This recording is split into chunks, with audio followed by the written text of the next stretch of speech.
Hey y'all, welcome to today's crafts. Whether you're a regular or first time viewer, thank you for stopping in. I have a list of DIYs on my channel, so come on over and check them out. Many times you go to buy floral picks and they're shoved in boxes and on shelves, or you order them online and they get smashed. I recently ordered some that came vacuum sealed, and that really smashed them.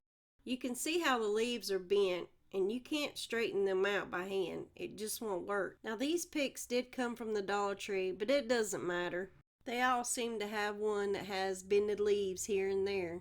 Now I'm going to show you what I found is the safest and easiest way to fix them. I picked up this garment steamer from Dollar General and I got a pretty good price on it. I think I paid like $13.99 for it. And on the side you can see there's a line for the max level. I hope you can see it. It's like right there. Then you just fill it up with water to that line. And I don't recommend doing this while it's turned on. Just putting that out there. Then you just put the top on, twist it to lock it in place, and then hit the button.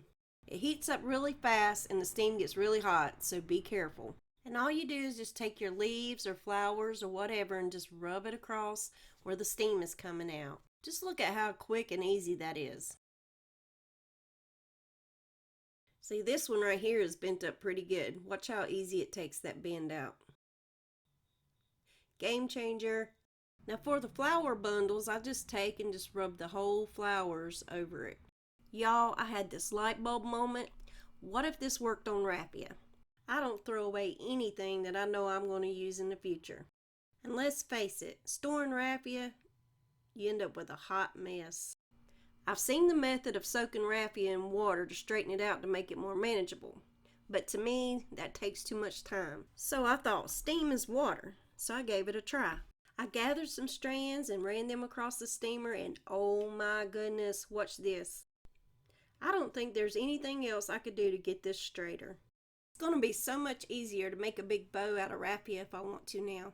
Let me know down in the comments if this helped you or if you have another method. And here's a look at the results. I'm always interested in learning new techniques. And as always, thanks for watching.